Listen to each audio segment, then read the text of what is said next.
Us here on Sunrise Live on Eon this Thursday morning. Now, in 2007, Tiger Brands was charged with a 98.8 million rand fine after working with competitors to fix the price of bread. Now, price fixing, which is known to be a criminal and corrupt act, has been having a negative effect on communities and consumers, as well as the economy at large. And of course, who better suffers than the actual small business in itself and the overall market? So the practice, right, involves actual competitors who collude with one another whether or not to sell products below a certain price. So to expand further on the effects of price fixing and how exactly it affects mine and your pocket, this morning we're joined by the Deputy Commissioner of the Competition Commission of South Africa, Hardin Ratshisusu. And of course, to be part of our conversation this morning, you simply dial 011 447 1742 or 2570. Alternatively, leave your comments on our Facebook as well as on our Twitter pages. Hardin, thank you so much for joining us this morning.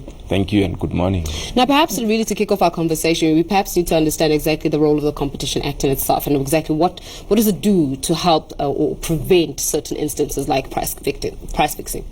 Yeah, this is the law that was passed in 1998. Is the Competition Act administered by the Competition Commission of South Africa. Yeah, it's a very important piece of legislation in a new transition to democracy, because it's very important that we have competitive markets in our economy.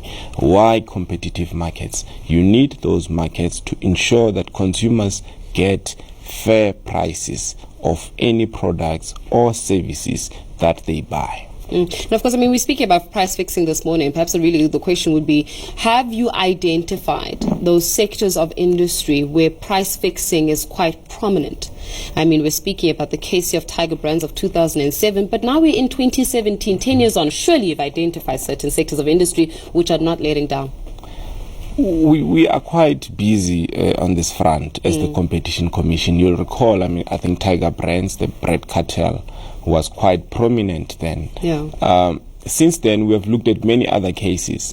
Construction, a cartel, where they paid, I think, millions, hundreds of millions of rands as a result of these. Yeah, over 1.5 billion in penalties. Yeah. So you would have those big cases. And last year, we settled another big case in the steel sector involving ArcelorMittal. Again, the ArcelorMittal paid 1.5 billion rands. So these are very, very big cases. Let's get this straight. This price fixing is illegal, correct? Or is it unethical? Because if it's, where do we sit really in terms of the legalities of it? Is it legal, illegal, or is it unethical? I think it's both. But in terms of the law, this is something that businesses must not do. Yeah. And since last year, the country passed another amendment to the Competition Act, which criminalizes the conduct, which means that going forwards, if we find that individuals at a senior management were involved, they could potentially face a jail time. And we're having this conversation specifically because in often cases we often harp on about corruption within the public sector and how public sector corruption is on the rise. But we don't speak really in depth about corruption within the private sector and the effects thereof that it has on the actual consumer or the Republic of South Africa in its whole.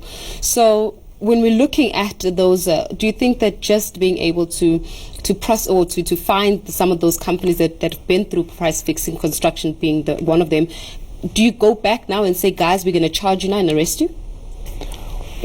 What has happened, I think, before last year, it was just not allowed for firms to do this. Yeah. So there were no particular ramifications on individuals. So now there's an Amendment Act that has been passed, which means that in future we would consider pursuing individuals for this particular conduct. But that means that the guys that were involved in price fixing before ran away scot-free. Well, with paying a fine. I think, of course, the fines have been very, very, very stiff. We were, of course, applying the applicable law at the time. So I think the law only looked at the firm, and I think these are changes that we welcome, because you are right. I mean, this is a very, very bad conduct. Absolutely. When firms scheme and fix prices, they affect consumers. I want us to hold that because we're going to talk about how they affect consumers, how they affect small businesses, as well as the retribution there. Are we still taking your calls this morning? We've got a caller on the line. I believe it is Neo. Neo, good morning to you.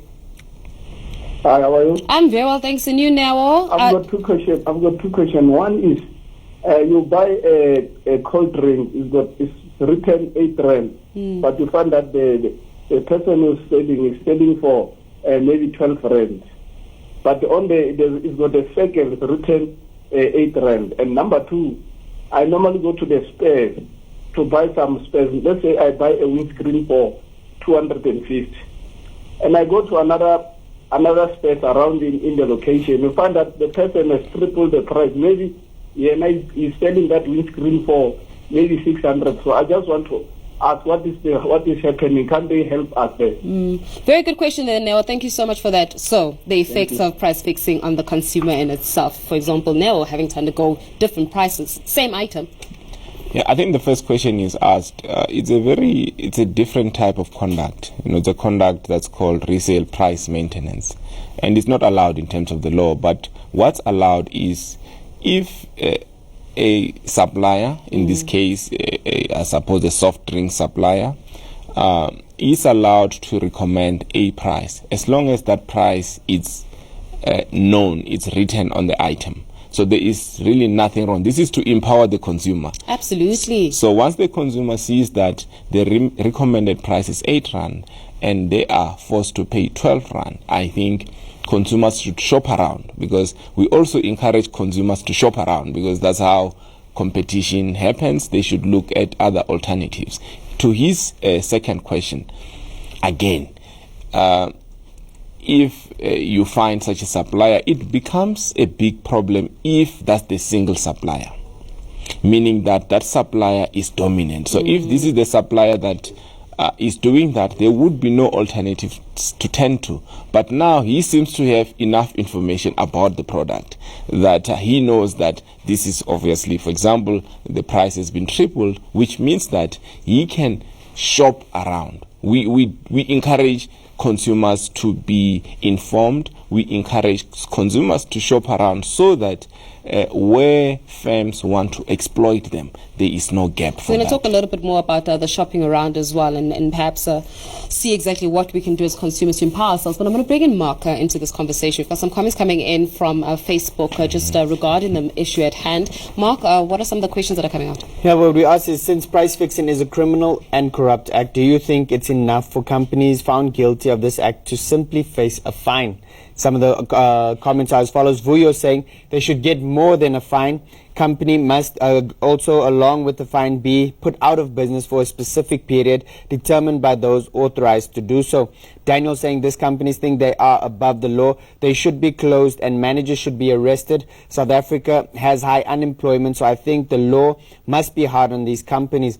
And then Shimza Chilwani saying the way this thing is so common in South Africa, even Somalia tuck shop owners fix airtime pricing, adding 50 cents or 1 rand on top of that. So those are some of the comments coming through on Facebook. Thank you very much for that, Mark. Very interesting questions indeed. In fact, it's one of our questions as well this morning regarding small businesses, right? So let's say that it is a spaza shop and they are seen to be, raising prices.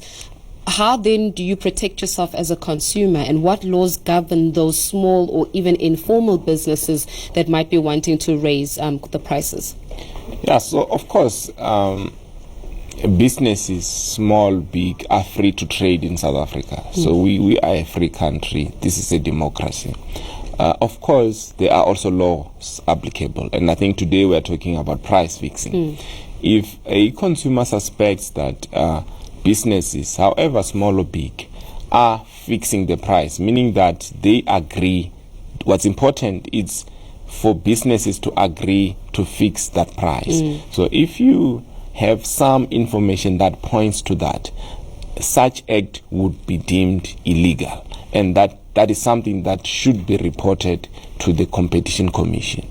So businesses, however big or small, they are not allowed to talk amongst themselves to fix or determine prices. That ought to be an individual decision of that particular business. So you hear it, everybody. It's illegal and it is now criminal as a result of such thing. We have to leave our conversation there this morning, Hardin, but thanks a lot for joining us, there, informing us as consumers and perhaps protecting our well-being when it comes to the various purchasing powers that we actually have. Speaking to Hardin Ratshisusu from the Competition Commission, joining us this morning. It is just about 7 o'clock, which means it's time to hand you over to Mark Chase. He's standing by to give you the news in English. Stay tuned.